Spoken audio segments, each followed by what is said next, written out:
Should we attribute influence operations less? There's a lot of value in an attribution. You help reveal TTPs of threat actors. You potentially frustrate their ongoing operation. There's also a clear need for public disclosure, and disclosure is often in the public interest. But there are challenges that also come with attribution. The fact that sometimes you may unnecessarily spark panic. Attributions may be decontextualized. Attributions may make a campaign's impact seem bigger than it actually is.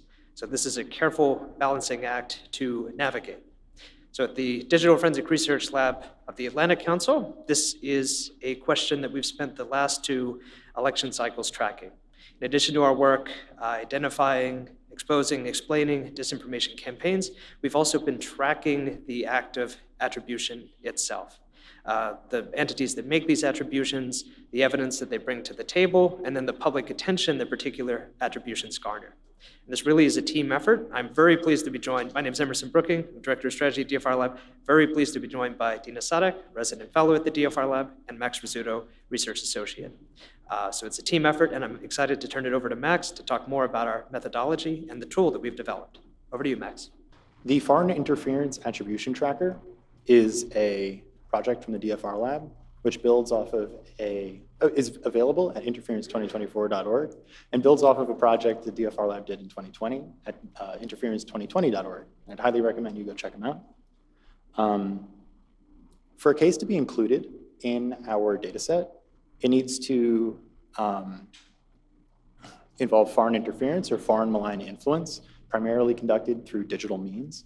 It must be novel or reveal new evidence related to an existing attribution, and it must be a case which is relevant to the 2024 US election cycle.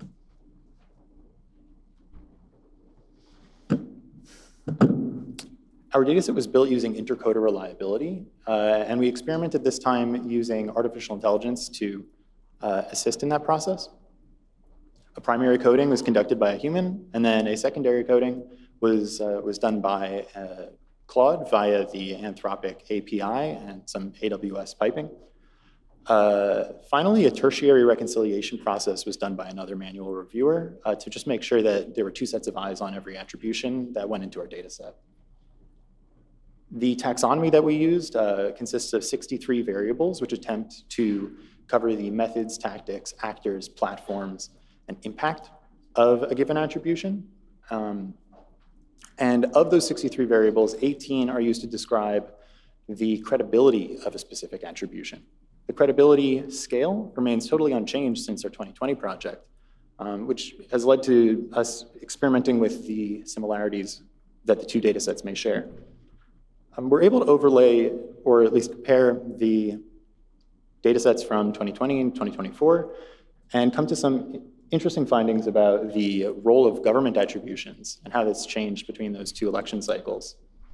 2024 elections show a considerable increase in attributions in the lead up to and on November 5th. Not only has the quantity of attributions increased since 2020, but the quality of government attributions has also followed a similar trend. None more so than areas where attributions are corroborated by non-government organizations and independent researchers. But government attributions also contextualize engagement with and impact of attributions at a notably larger rate. Government attributions provide greater clarity relating to the methods, tactics, TTPs, and what have you of an information operation. I'd encourage you all to go check out the site. And a noteworthy addition to the 2024 project is also the creation of filters for campaigns, where you can find many of the APTs, sandstorms, floods, and typhoons that were mentioned during today. And with that, I'll pass it off to Dina. Thank you, Max. Government attributions. Government attributions. Government attributions accounted for 50% of all cases we have in our 2024 tracker. That's about 40 out of 80 or so cases. When we talk about government attribution, we are talking about periodic updates about warnings before the elections or after the elections about threats of foreign interference. We're talking about actions taken by, say, the Department of Justice against perpetrators of influence operation campaigns. We're also talking about quotes from government officials and the intelligence community in which they talk about the threats of foreign influence or talk about specific incidents. Now, noteworthy here that in our 2024 tracker, majority of those government attributions were government disclosures and actions. That compared to our 2020 tracker, which included 33 government attributions, many of them were captures from media interviews and quotes. We also wanted to note here the periodic updates that the Foreign Malign Influence Center provided ahead of the elections.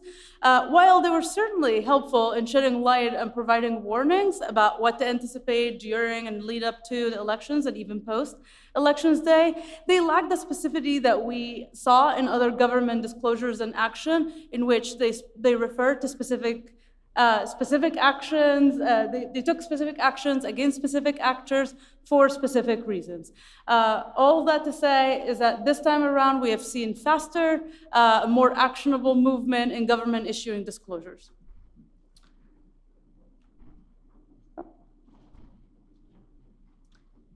Attributions are political and can sometimes be ironic. What does that mean? We wanted to highlight two examples here as we monitored not just the attributions of foreign influence allegations, but also the reactions to it. We wanted to highlight how the reactions themselves can be viewed in a political nature, view the attributions in a political nature and respond in a political way. We highlight here a post from the US Department of Justice when they took action against influence actors from Russia. And you can see here a sample of what lives in the internet from all the responses that people had to these allegations. And you can see here that some people think that this is a repetition of a 2020 script, and others think that this is aligned with a certain political agenda. The last example that we wanted to highlight here to demonstrate the point that attributions are political is what President Putin decided to respond with. He chose humor, he says. He decided that in the wake of those allegations, those specific allegations, and as his Kremlin spokesperson was denying those allegations, to which there was a number of in September, he decided to encourage his supporters to go ahead and support his preferred candidate, Vice President Kamala Harris. This is all was done in irony, but all this goes to show that not only attributions are political, but they create a chain of political reactions and comments, and they're the beginning of a conversation rather than the end of one. With that, I'll turn it over to Emerson. Thanks, Dina. So this cycle, government really did lead the way when it came to attributions, but of course, tech companies and independent investigators also played a significant role, folks in this room. And although I think we all feel that we are often working in the public interest, I think it can also be acknowledged that we're also often trying to sell something, whether it's trying to show our value to clients, trying to get that juicy media quote, trying to get a little bit of attention. So there is this tension here sometimes to publish or attribute, even when maybe there's not so much story to tell. And I think this tension really came to the fore this election cycle, specifically because of leaks we had from the social design agency campaign behind a lot of the doppelganger activity targeting the United States this cycle, where we now know for a fact that there are Russians who were looking at these attributions and citing them for their own KPIs. They'd go to their bosses, they'd say, hey boss, this campaign's having a big effect because it got found by these investigators. DFRLab is cited in some of these social design documents. I love it when we have impact. I don't really like it when we have impact like that. Anyway, this dilemma is something that Thomas Rid a few weeks ago in Foreign Affairs laid out very eloquently, and it is tough to balance this. The fact that these actors are thriving on the oxygen of amplification from groups like us, with the fact that there is still a pressing public interest for these disclosures, and that even if it's a permutation of an already known campaign, there's a strong argument that it needs to be in the public light as well. So in conclusion, although I'll get just a second on whether we should attribute less, But if we really zoom out, we see that there's a rising volume of attributions this cycle relative to 2020. Overall, by our metrics, we see also a rise in quality, in the transparency of the attribution, in the available evidence, et cetera. And although Google Trends is itself not a great indication of public interest, if we look at a snapshot of search interest in the foreign interference topic, we see it is significantly down from 2020, when it was indeed over enthusiasm about foreign interference that brought a lot of folks to the US Capitol on January 6th. So on its own, I'd say this is a good sign. Increasing quality, increasing number of attributions, but decreasing public attention means we're making the field boring, and that is good.